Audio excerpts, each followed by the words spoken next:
As a side note, how often are you going on podcasts every week right now? I'm not going on podcasts at all. I think I'm going to try to jack it up to like 1 or 2 per week or so because I want the clips. Oh, okay. Yeah. Because sometimes, by the way, when it's in person, like that's why he's doing them. He's doing it for the clips too. And so that's my take on it. Yeah.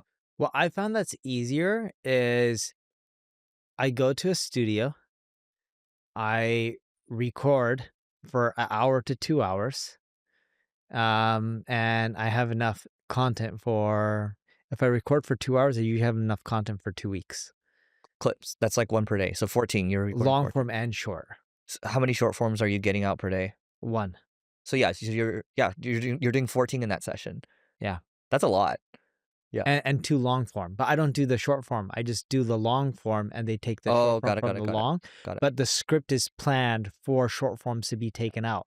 So instead of like using an opus to be like, what are the good sound bites? Yeah. Literally, the script is written where we already know what short forms we're creating from that that we're pulling out from. Do those do well for you? Like not as well as me just filming short form where it's native content. Yeah. Yes. Yeah. And we do have script for it. I just haven't had time to record. Yeah. I'm focusing more on scaling it out and just doing a long form a week, a short form every day, a chart every day. And we're happy with that frequency. Yeah. You know what's and funny? Then speaking in person at conferences. You know what's funny? For you actually posted something on Twitter the other day about how like this is what leads to short form success. A really good hook, a really good story, and like something else, right? Like a couple other things. And like I think you know this intuitively too. If you just focus on like a native post, it's gonna do a lot better. But you know, on average, like I don't think you need to, and you know this too, because on average your videos are getting anywhere from like 15 to 35,000 views or so. That's already plenty good, right? On YouTube? On your Instagram Reels.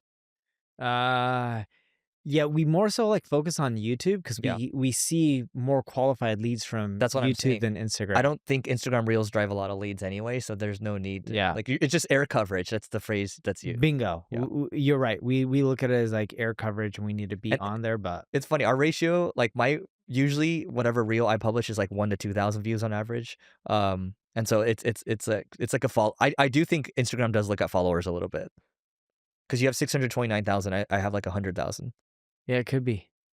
Dude. I just more so focus on, I'm like, guys, how do we just do better on YouTube and LinkedIn? We just ran our first webinar experiment yesterday where we spent to drive. Okay. So I'll share some results. So we use StreamYard, which I got from Neil. We used to use Restream. So we started using StreamYard. And so we stream to my Instagram, we stream to YouTube, LinkedIn, and everything. And do you like StreamYard? I do. I like It's more reliable from what we find. I like doesn't it. have as many errors. But I think we're missing some things where like you can't, like I don't think you can do the QR scanning. Yeah, we did. You can. I don't know if we can do it doesn't show the counter of how many the people reporting's scan. not good. Yeah. So that's what I think is missing. So we might use a tool called sequel.io. You can search it up. Sequel. I'll check it out. So because they might actually do a deal with us, and then maybe you guys can get hooked up for the deal too. But a lot of B2B SaaS companies use SQL. But anyway, StreamYard's great. So we spent $5,000 on this webinar, and we got 800 registrants. And the high point concurrently was maybe 250 or 275 people. We'll have to take a look, but we did get, it seems we got at least, I want to say at least 10, if not like 15 qualified leads from it. These meetings still need to happen though, because this webinar was done yesterday. And then I would say the offer that did well was the ClickFlow offer, which is 25,000 free words, right? That offer did well, but also people signing up for like a free AI marketing consultation, which is still a proposal anyway. Yeah. That got a few as well. And so so far we're like, oh, that's actually pretty good. Let's start to hit this a little harder. And so $5,000, if we even break even on this one, great. And we'll just keep running them. But you don't need to spend. Yours is a little different. Yours is you need 5,000 registrants and you'll make 400 grand, right? Is that what it is? No, not 5,000 registrants. 5,000 attendees. I think it's attendees. I could be wrong. Which is a lot, by the way. I'm pretty sure it's like attendees and not registrants. Dude, I'm gonna you speak to it for a second. I'm gonna do the math on this real quick. Yeah, but our average when we have a webinar that hits, we typically will get at least 10,000 registrants. I don't know if we've ever hit 15,000, but we can get like a solid like 10,000 plus registrants. You know what's funny? Okay, so on the math for this one, because our CPA was 8.5, right? So you Yeah. pay $85,000 to do one webinar. Each webinar would typically cost, if Neil had to pay for this, you could pay $85,000 for it. We would not spend Yeah, $85,000. Too much. We tried running ads to webinars. you did, We yeah. find that it works out decently well. But you don't We need to. yeah, we have so much Yeah, volume. We're like, Neil has a lot of organic traffic, so it goes to his email list, and he just drives it through there, and that and works. then I call the salespeople or some of the people on the sales team, like, did you guys go prospect to start looking through all the people registered? No, there's too many. I'm like, okay, no more budget for paid webinar ads. Yeah. Which it makes sense for me because my email list is not nearly the size of yours. It's like Yeah, minuscule. So, but like this is a great way for me to drive not only email signups but registrants too, and to keep it going because it's like a fun event, right? And then yeah, I think we're gonna have guests coming in, so you're welcome to come at any time. But I think having guests come in, making it entertaining and all that, it's a fun thing because I do think people look forward to it too. yeah. Yeah, Webinars are fun. yeah, But sometimes, like my team will put me on virtual speeches, uh huh, and I appreciate them making the effort. And sometimes, like people will pitch us, we got to get better at this. They're like, "Oh, you're direct audience. We have X amount of community and all this kind of stuff." And then I'll show up, and I'm like, "So this is only 5 people on here," and Oh no, I'm like, "Oh, cool. There goes an hour." I'm like, "Very bad use of time." yeah, And my team's like, "Sorry, didn't know," but, like, sometimes people pitch us and they over exaggerate, Like, I had one of, events I spoke for free in Florida, uh huh, and there's like, "We're the largest home service marketing event," yeah, like, "We have big events, like, yeah. up to 1,000 people. These are all business Up owners." to 1,000 people, so it could be like one person. This No, is but up to they're 1,000. just like, they're like usually 600, 700, maybe up to 1,000. Uh-huh. But they're just like, that's roughly the size, and it's all your ideal buyer pool. Mhm. And I speak, and I'm like, there wasn't even like 40, 50 people in the room, and it was all mainly agencies Oh, and no. providers. I was like, cool, great use of time. Well, I mean, at least you get the clips, right? For content. We don't even care for the clips from that kind of stuff. Yeah. I mean, Because we have enough clips and content. Like, what am I gonna do? Start posting 2, 3 times a day for short form clips? I I think could. so. I think so. We've tried it out. It doesn't get that much more engagement. I don't know. I just look at it as a slot machine. I want more at bats. Yeah, I that's want more true. at bats. Because you never know, like, okay, I could just be talking about a discount. You talk about a discount, 8 million views. And then I might talk about like an Instagram hack, 500,000 views. I'm like, you just never know what's going to hit. But typically for me, the posts that hit drive the least amount of customers. Yeah.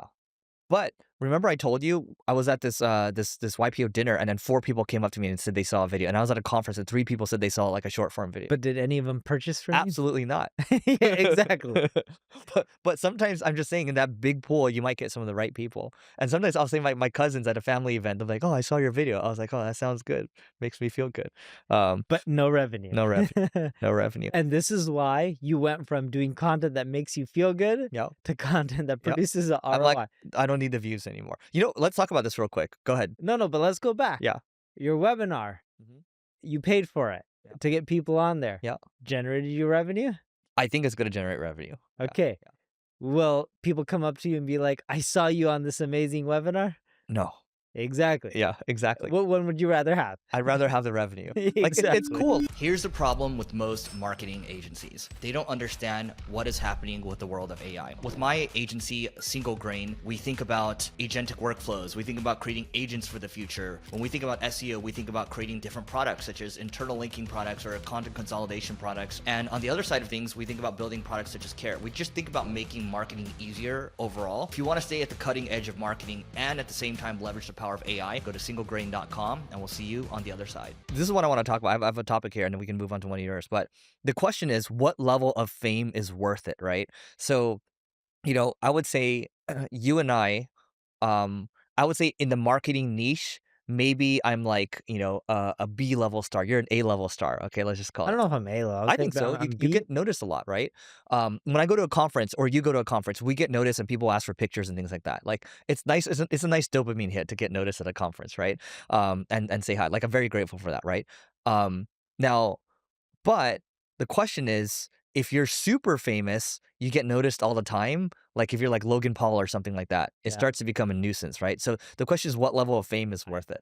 So I would consider in the marketing world or business world, Gary Vee would Gary be Vee, like an yes, A. yes. Okay. Uh, I'm not You're on the A for same. sure. No, I wouldn't say I'm A. Okay, but let's just go with Gary Vee. I've ChatGPT'd this before. I said, Okay, "Who are the top?" okay, so let's go with Gary Vee being an A, right? Uh-huh. The amount of times he must get hit up when he walks down the street Mhm. must be irritating. For sure. Okay. So Mike and I were discussing this, I don't know how many more months ago. And he's like, dude, one day, he's just like, would we ever, sell the business if we have a right offer? And I'm like, yeah, I'm like, we don't really discuss it. But he's like, do you know what would be amazing for you if you ever sold 100% of the business? He's like, not a portion, but 100%. And I'm like, "What?" And he's like, "How stoked would you be that you would never have to create content again or post on social media?" I'm like, "Dude, 1000% a stoked. 1000%." He's like, "No one would, know who you are. You would fade away." And I'm like, "This would be so amazing." Yeah.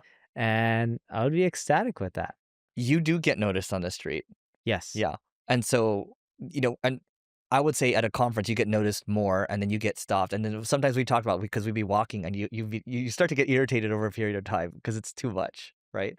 And you're grateful for it, I but I it becomes a I'm lot. very grateful for people. Without them, I wouldn't have the business. Yeah. Um, I'm not actually the conference part doesn't irritate me.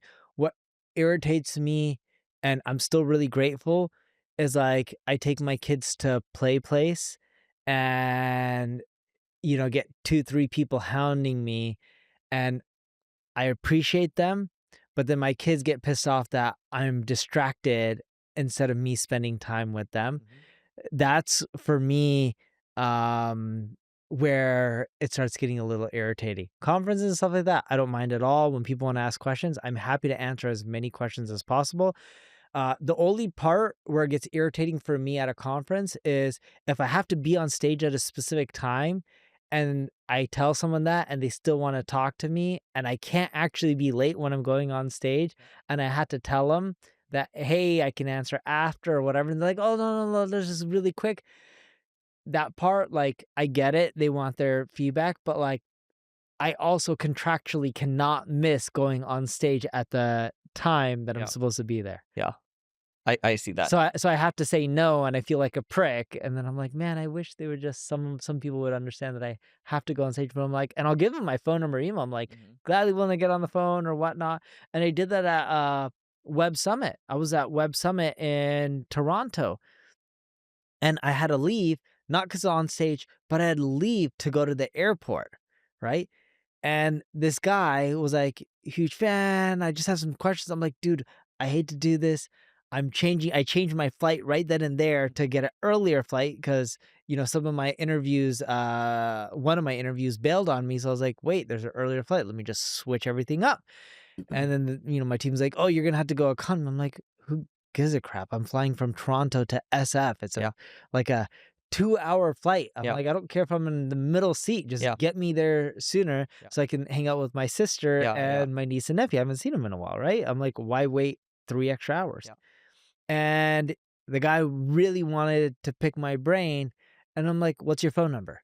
So then when I was in the taxi cab or Uber getting to the airport, I gave him a ring. He didn't answer. Mm. And then I texted him, and then he's like, "Oh, I didn't know it was you." I gave him a ring. He's like, "Oh, I'm busy now. Can I call you back in like an Oh, hour?" no, no, no, no, No, no. no. I picked up the phone with him in an hour because I Yeah. was at the airport. I Yeah. answered all his questions, Yeah.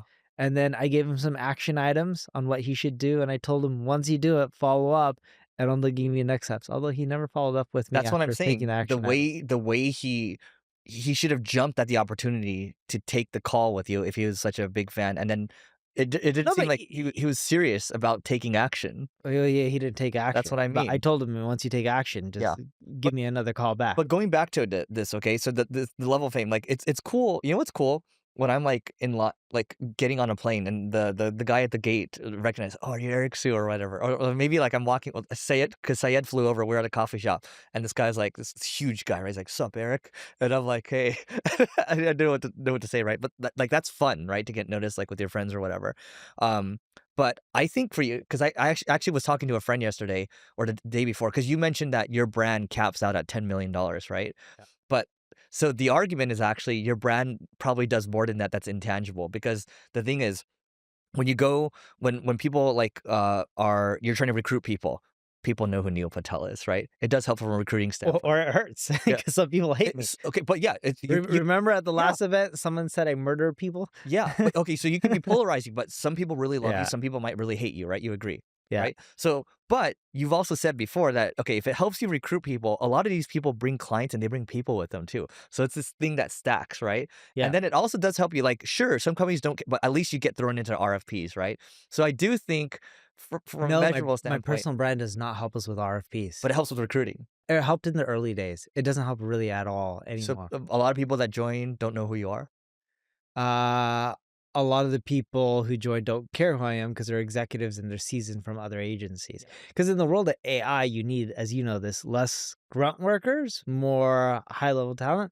They really care about who they're working with, who they're reporting to, knowing them for many years, and For sure. comp. But if they like a Gary Vee or if they like a Neil Patel, for It example, it helps. definitely helps, right? And Yes. so I think the measurable piece is for sure at least 10 million, but I think there's probably Yeah. a little more than that.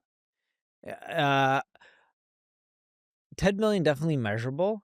There's probably a lot more that's measurable if we accepted the revenue. Mm, So, like, I don't take most speaking gigs, and I don't care how much they'll have to pay. I just turn them down mhm. unless we think it's a good fit for not just our brand, but for also potential customers.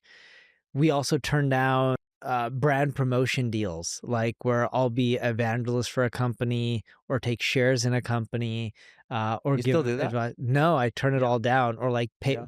post on social media and get paid.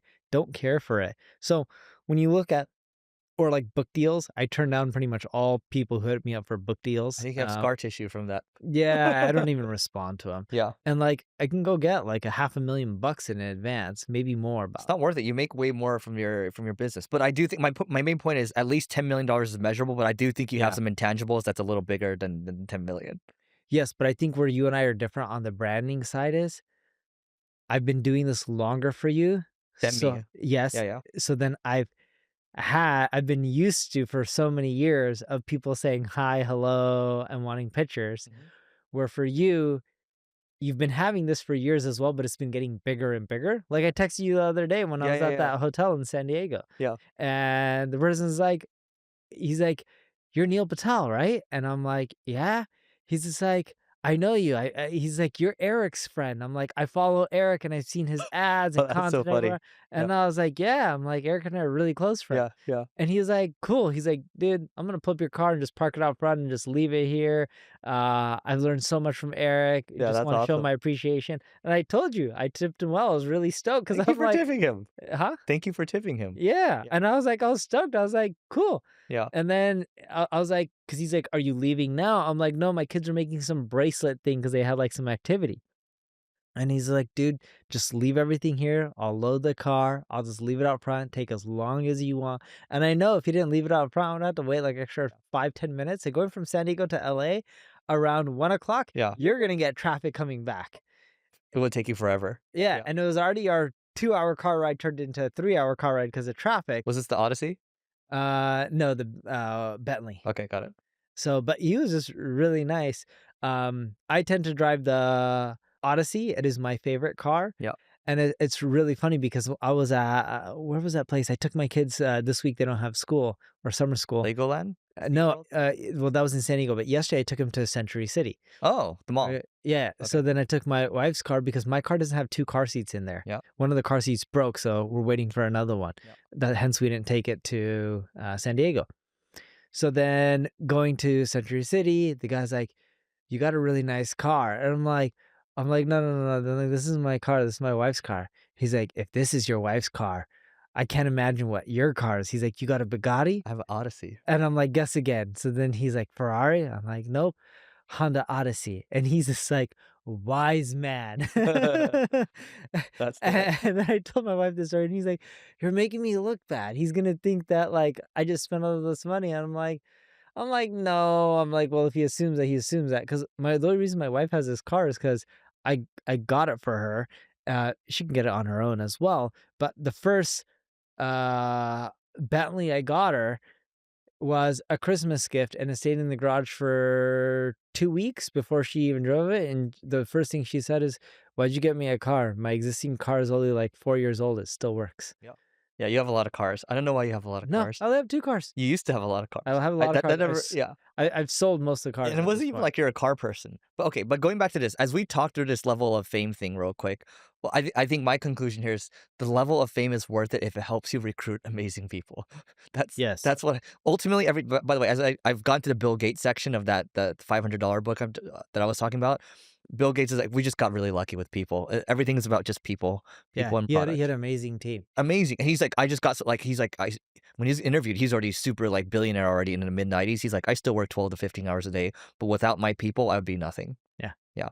I do agree, like, Mark Zuckerberg trying to poach these AI All specialists, people. I believe he himself is making the effort to recruit these people and He's is calling working. them. It's dude, these are like you'd read about NBA level contracts all the Yeah. time, but these are like $300 million deals, $1 billion deals, and people still wouldn't join. Yes, and I think the Zuck style of doing business is more my style than Elon. Yeah. I think Elon version is much harder, but I'm big on if I look at my business and why I've done well, it's all I people and think you like systems deal and making. process. Yeah. Yeah, you like deal making. You're similar to the, you know, we have another person in the country that likes deal making.